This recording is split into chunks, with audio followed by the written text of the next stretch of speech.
If it's happening in New York, New Jersey, or Long Island, hear about it with Joe Piscopo. Mornings, 6 to 10 on AM 970. The Answer. 7 minutes after 9 o'clock. Steve, welcome. I'm sorry. We're babbling. Thanks, Joe. Did you have Great some to be salmon? with Did you have salmon or anything? Salmon at 8:30, 9 o'clock in the morning, right next to that chocolate cake. You must have been on a red eye from Vegas because you're totally upside down. They got no food, and I was a coach, which is fine. But they had no. They give you one little tiny bag of pretzels. You know, which you probably had to pay for. Yeah. I had to pay. Steve Levy. I had to pay. Because they flew me out first class, which I don't care. Just put me on a plane, and they should all be one classes anyway. I'm really of that thinking. I like JetBlue because they kind of get the idea. So I go in the back, and then again, and it's like, Coach, and it's great and everything. I go to check my bags in, $60 for my bags. Oh yeah. It was like, I said, wait a minute. It was like, I said to the gal, I said, excuse me, and not to be rude because I know it's not you. You're going to charge me for I downgraded. Can someone say, oh, he wasn't first, let's give him credit? She goes, yes, I'm sorry. I go, on what airline do you fly? The girl tells me, I've never flown before. I go, great. No, you can't make it up. First time in my life, I go skiing out in Colorado. Usually I go to Vermont, you get in the car. But this was going to be a plane ride out there. So then I start adding up. Skis, it's one thing. Bam, you get in. Then you got the boots. You got to pay for those. And then you got your bag. Yeah, you turn around. All those extras were more than the flight itself. I said, the hell with it. Yeah. I'm gonna rent the skis over in Colorado. That's what I did. So if you're the county, that's exactly what I do. My music instruments, I used to carry it with me. No, I just tell the conductor, just have the guitar there, get everything there. But as the Suffolk County Executive, that's like managing a state. That's like managing a small country, actually. 1.5 million people. It's the largest suburban county in the state of New York. I used to laugh. People say, well, what's the big deal being county executive of Suffolk? Well, put Sarah Palin, who was the governor of Alaska, together with Howard Dean, who was the governor of Vermont, and you put them both together, both ran for president, we exceed the population of those two states combined. So it's a big area. So, and then my friend John Bramnick, the minority leader in the assembly in Jersey, he's putting pressure on United to treat us better as passengers. Do you have the ability? Did you have the ability to do that as a county executive? Not as a county executive. When I was in the state legislature and the state assembly, we'd have some abilities, but mostly it's federal. And that's why you see Chucky Schumer, every Sunday in one of his press conferences. I'd say 50% of his press conferences have to do with consumer-oriented things related to the airlines and how people get screwed by the airlines. Steve, we want to talk to you about President of Common Sense Strategies, but you got to give, and Chuck Schumer, and if you're listening, I know, people, they can't stand Chuck, but you got to give it to him. How brilliant is that press conference on Sunday? Nothing else is on. And someone came up with this idea, and then he brings up issues that really, truly matter. I mean, this was a guy who was just, a regular old congressman. He jumps in the race, back when D'Amato was running for his fourth term, whatever it is. And who was going to emerge? Chuck Schumer had the political smarts to know how to get the attention. Like him or not, he's a political machine, man. That guy. What's the old joke? The most dangerous place in the world is between Chuck Schumer and the microphone. But I can't joke too much about it because I was kind of a press hound myself. No, man. You look good, too, bro. Look at you dressed. Thanks for dressing up. You did that for us today, I'm sure. I'm going to say yes. No, come on. Even though I have another appointment later. But yes, I know it's the dignity of the Piscopo show. Thank you. The dignity of the Piscopo show. I've never heard those words before, but thank you. Thank you. No oxymorons there. And Frankie Five Boroughs dressed up. Al, thanks for dressing, too. So, that is dressed up for you. I never dress up. No. You may see me in a suit on Thursday. I'm in Vegas, Steve. I'm in Vegas. And I put it, I go to the dinner, and I wear an open collar. I never do. I'm open collar. And Tommy Dreesen, who's one of the legendary comics. Great comedian. The old Mike Douglas show. That's how far back he goes. And so we all idolized Tommy. Shirt and tie.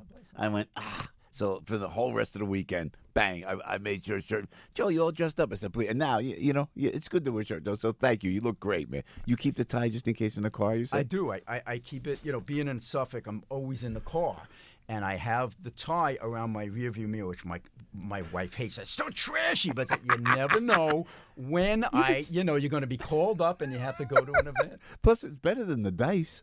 I don't go with the dice or the horn or anything like that. No, I pass on that. Yesterday, the Conservative Party endorsed Marcus Molinaro for governor of New York.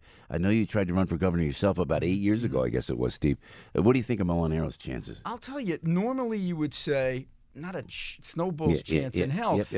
Back when I was running in 2010, I figured maybe I'll have a shot because the state was in total disarray and they wanted a real fiscal conservative. Long story short, for your listeners, I didn't make it because I was a Democrat who turned Republican within the same year, so I had to get 50% of the vote at the convention, and I only got 43, blah, blah, blah.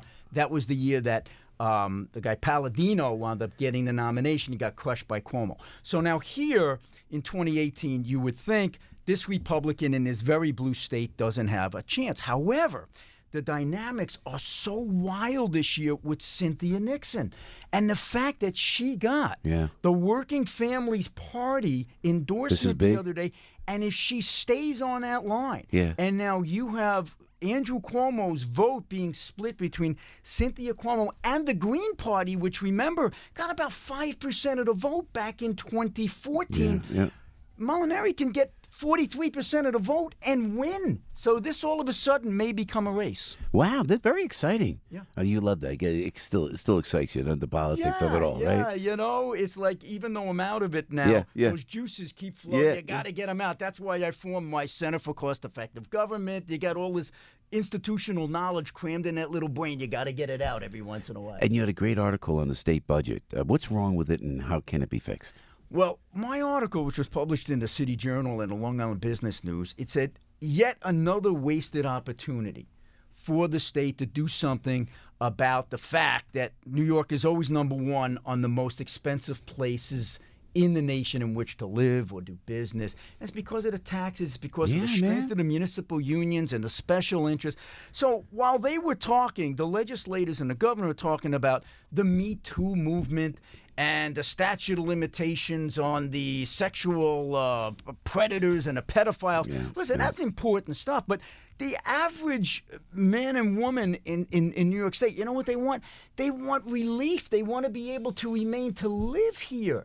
There was an article, there was a study about how in Suffolk County and Nassau County, you have to make about 67% of your income goes to your housing and your taxes, where in Carolina it's about 26%. Wow. And you have to wonder why. So the point of my article was the legislators and the governor, they're not paying attention to the drivers of cost here in New York State, the mandates that get foisted upon the local government, Jersey too, the pensions that are Jersey, California, Illinois, New York. These are the states that are going under, and it's because they have one thing in common: they have strong municipal unions and legislators that are just too liberal. Yeah, but you could work with the unions. Can't you work with the unions now? Well, I have so many friends of the unions. I'm a union guy. You can work with the unions, right? At this point, you can, right? Well, you can't put them all into the same That's bag. good There's point. different Great kinds point. of unions. Great point. You know, number one, there's the trade unions that you want these guys going to work, because when we're building stuff and they're employed and they're working, that's a great thing because it filters down to everyone else. Then there's the municipal unions. These are the unions for the workers, and that's where you get these crazy rules. This is where you get the Triborough Amendment, only in New York State, Joe, where the contract expired, and yet teachers and other municipal workers, they continue to get their step raise increases even after the contract expired. Only in New York. You look at the overtime that people collect in their last couple of years of service, and then they factor that into the pension. So now a salary of $100,000 gets jacked to $200,000, and that's the basis for the pension for the rest of their lives. Some of these guys, you know, the average firefighter now in New York, you say, they're not overpaid. No, but with all the overtime, the majority of them are retiring with six-figure pensions now. This stuff is unsustainable. Well, Suffolk County particularly, right? I mean, the cops. Yeah, but which I got, I have a soft spot there for the police. You can't pay somebody who puts their life on the line like that, especially with the terror problem that we have and the wacko and the mental illness problem. You can't pay them enough. But wait a minute. Here's the thing: if you ask, are they worth it? The answer is yes. Yeah. But that's not the question. The question is, can we afford it? Yeah. And the answer is no. So there's got to be some kind of a balance there. You know, when you have the average salary now for a Suffolk County detective is $227,000 before the overtime and all the other stuff.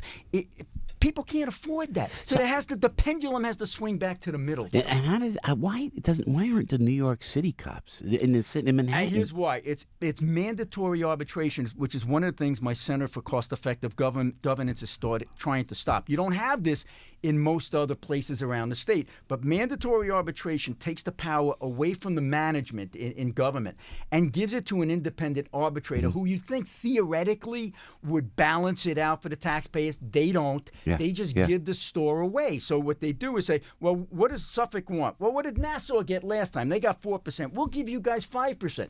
The leapfrogging. Then Nassau's turn. Well, what did Suffolk get? They got 5%. We'll give you 6%. Oh. That's why the Suffolk and Nassau salaries went through the roof. New York did not, which they should have a higher salary than the guys in Long Island. They didn't have arbitration.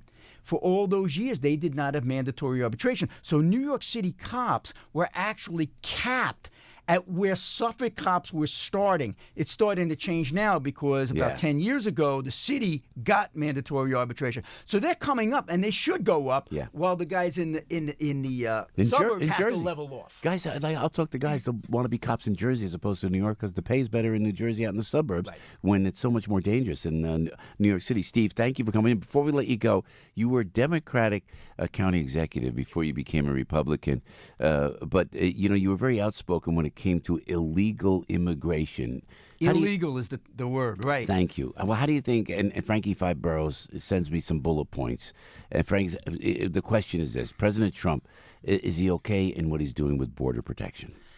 Well, yes. I wish he'd be a little more consistent because it's so hard to follow where he is in any one particular day. But God bless him, at least he's had...